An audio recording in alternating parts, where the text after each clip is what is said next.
Welcome to livingpianos.com. I'm Robert Estrin with a really important subject. How does memory work on the piano? You see people play whole programs of an hour and a half of music, all from memory, their fingers knowing just where to go. And you wonder, how does that work? Well, I had a question that addresses this from Frank.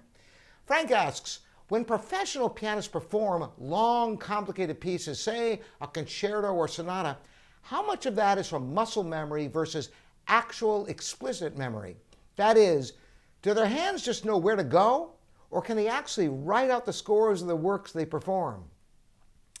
This is a great question. There's so much involved in memory, and yes, if you've played a piece a number of times and you've gotten it under control and you get to a point where you can be playing your piece and you realize right in the middle you're daydreaming and yet it keeps going.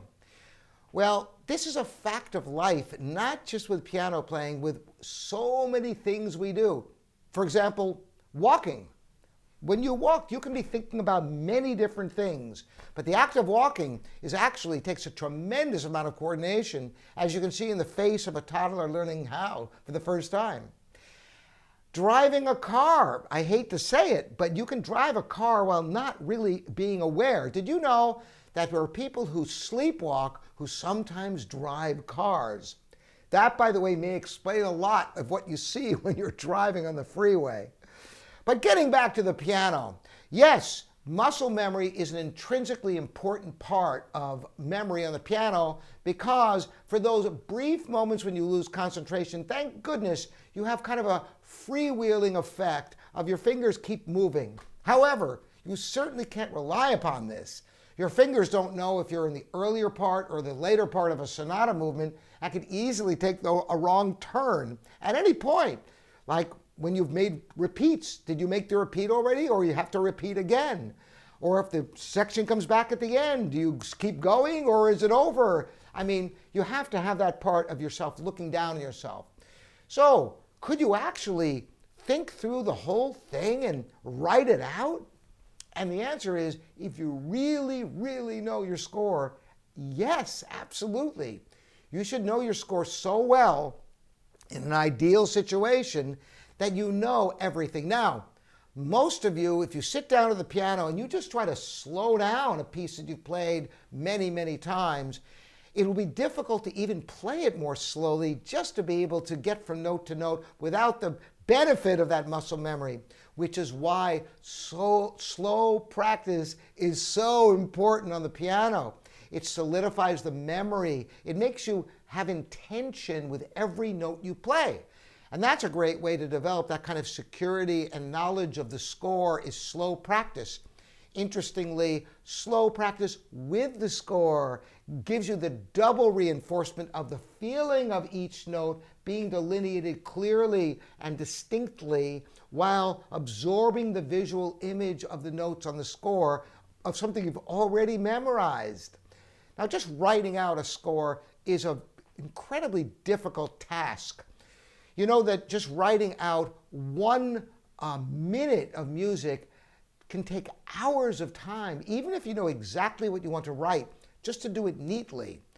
Now, figuring out rhythms and counting it out so you know exactly what kinds of notes, where each slur comes in, and which notes are staccato, where the dynamics start and end, hairpin crescendos and decrescendos, the exact placement.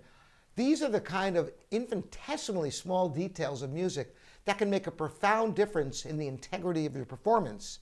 Not to mention the fact that great composers didn't just put these markings in willy-nilly. They have great thought, and the architecture of the piece is dependent upon the precision of these details in the composition.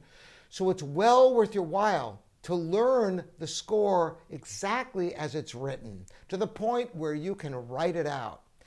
More importantly, you want to hear every note of the score in your mind. One of the great ways of practicing the piano and a piece you've learned and you can play well is to sit down without the score, have the score nearby, and start playing in your lap. Better yet, if you can do it without even moving your fingers, thinking it through as if you're playing. thinking every note and the sound of every note, then you really know your scores tremendously well. I had a situation many years ago when I was at the Manhattan School of Music. I came down with mononucleosis and I just couldn't seem to knock it out. And I was in bed for the better part of several months. And I had a recital that was scheduled and I had to keep postponing it. And finally, I just really wanted to play the recital. And I was getting better, but I wasn't really strong enough to practice that much. And you know, my program was about an hour and a half of music and it was all memorized, a solo recital. So what I did was I took the stack of music in bed with me and I would practice in bed going through just as I described, trying to think through, and whenever I couldn't remember exactly the voicing of a chord or where a slur ended or exactly where a crescendo started, I would reference the score until I could get through everything successfully, my brain hearing the program exactly as I wanted it. And by the way, this visualization is a way that many people find success, not just in playing the piano, but in almost every aspect of life, of anything important to you.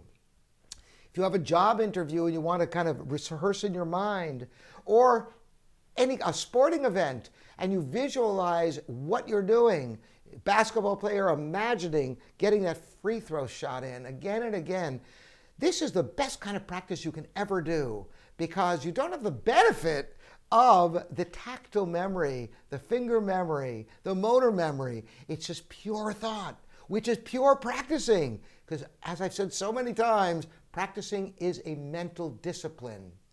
So take this to heart. And by the way, that recital, I had played a recital a year earlier, and this recital was so much better. It was unbelievable, even though I spent far less time at the piano, but I did the mental work to prepare, and it made all the difference in the world. So try these techniques in your practice.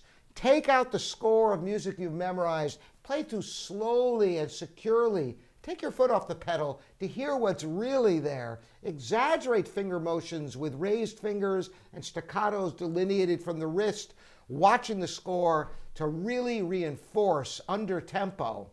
Then challenge yourself, playing mentally, first moving your fingers, and then eventually to the point where you can just play through the piece with all the nuance of sound and touch, all the way from the piano. Let me know how this works for you. Again, I'm Robert Estrin. This is livingpianos.com, your online piano resource.